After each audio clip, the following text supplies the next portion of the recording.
उपसर्ग और प्रत्यय, इसको बहुत ही विस्तार से हम देखेंगे। पहले भी मैंने बहुत सारे वीडियो बनाए हुए हैं इस पर, लेकिन मैंने देखा है कि फिर भी इसमें कंफ्यूजन थोड़ा सा रहता है, क्योंकि उपसर्ग को अगर हमने नहीं समझा और प्रत्यय को नहीं समझा तो मूल शब्द को समझ नहीं पाएंगे, और अगर हमने मूल शब्द को नहीं समझा तो उपसर्ग क्या है और प्रत्यय क्या है ये नहीं समझ पाएंगे।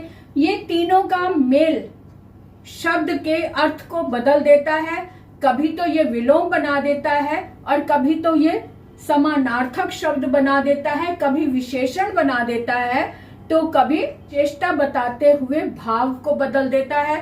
तो यहाँ देखते हैं हम कि इसमें क्या विशेष है, कि ऐसा इसमें क्या है कि जो हमें समझ नहीं आता, जो हम समझ नहीं पा रहे हैं। तो सबसे पहले हम देखेंगे, ये मैंने और इसलिए इसमें लगाया है, और के साथ में ये मूल शब्द, यानी और के बीच में जो है, और के स्थान पर मूल शब्द लगा हुआ है, यानी एक तरफ उपसर्ग और दूसरी तरफ प्रत्यय होता है और बीच में मूल शब्द होता है। मूल शब्द का मतलब होता है जड़, जड़ यानी रूट, और रूट को हमने नहीं बनाया, ये अपने आप उग कर आया जमीन से, पनप कर जब पौधा एक बीज जो है जमीन से उभर कर बाहर आता है तब हमें दिखाई देता है, तब हम उस पौधे को बढ़ता हुआ देखते हैं। यानी पौधा जो है वो हमने नहीं बनाया, वो जड़ से बनकर आया है। तो जड़ से यानी अपने आप जो बनकर आया, जिसकी रचना हमने नहीं की, पहले से की हुई है, जो शब्द पहले से बनकर हमारे सामने आया है, उसमें कुछ ऐड किया तो वो है उपसर्ग या फिर प्रत्यय। लेकिन हमने जिसमें कुछ भी ऐड नहीं किया वो है मूल शब्द। तो इसलिए इसको समझ लो कि मूल शब्द का मतलब है कि जो रूट है या फिर जड़ है, जिसे हमने नहीं बनाया, जो पहले से बना हुआ शब्द था जिसे हमने नहीं बनाया। ये बात को आप समझ लो। और अब हम इस शब्द में, जो पहले से बना हुआ शब्द है, उसमें अगर हम कुछ ऐड कर देते हैं शुरू में, मूल शब्द से पहले जब शुरू कर देते हैं तो वो बन जाता है उपसर्ग, और बाद में जब उसको कुछ ऐड कर देते हैं तो वो बन जाता है प्रत्यय। प्रत्यय का मतलब ही है प्रत्यय। प्रत्यय यानी कि प्रत्येक, और अय मैंने पीछे चलने वाला, अय का मतलब पीछे पीछे आने वाला। तो प्रत्येक शब्द वो जो पीछे पीछे आने वाला है उसे हम प्रत्यय कहते हैं, और उपसर्ग वो है जो शुरू में लगकर, स्टार्टिंग में लगकर शब्द के अर्थ में परिवर्तन कर देता है।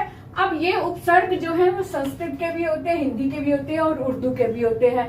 अब ये भी देख लेते हैं कि संस्कृत के 22 उपसर्ग होते हैं, हिंदी के 10 होते हैं और उर्दू के 19 होते हैं।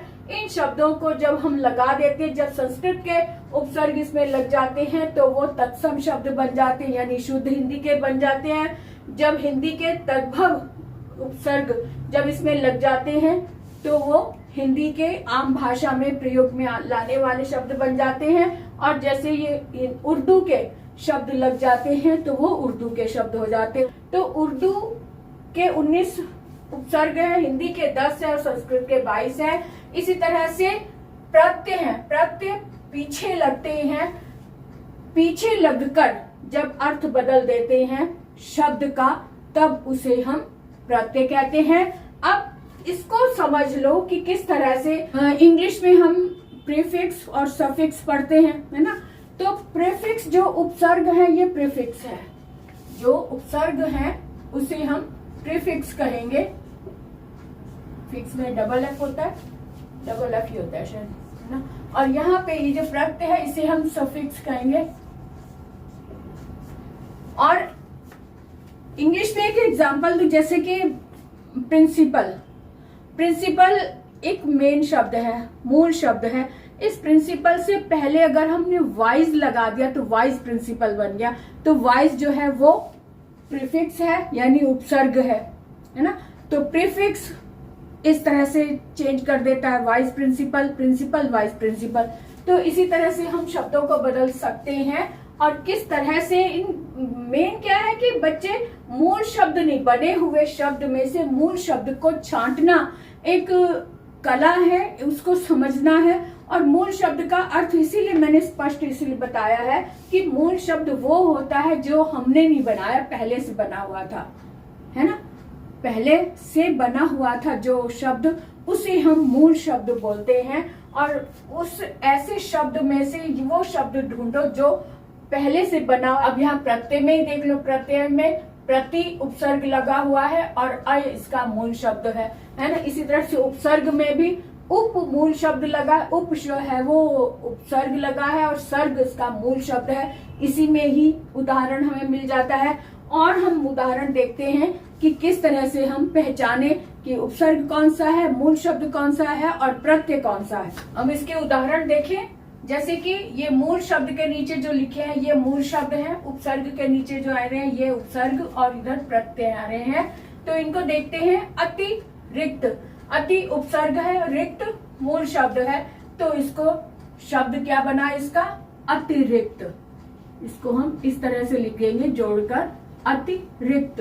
रिक्त इसमें मूल शब्द है और अति उपसर्ग है। उपचार और इका, अगर उपचार अगर ये ना लगा हो तो शब्द बनेगा उपचार, और अगर इका लगा दे तो उपचारिका, है ना। उपचार का मतलब है इलाज करना और इका बन गया तो इलाज करने वाली, उपचारिका। क्योंकि इका आ की मात्रा जो है वो स्त्रीलिंग वाले शब्द की ओर इशारा कर रही है, तो यानी कि सेविका, उपचार करने वाली सेविका, उपचारिका शब्द बन गया। उपचारिका, इका जो है उसमें प्रत्यय लगकर बन गया शब्द।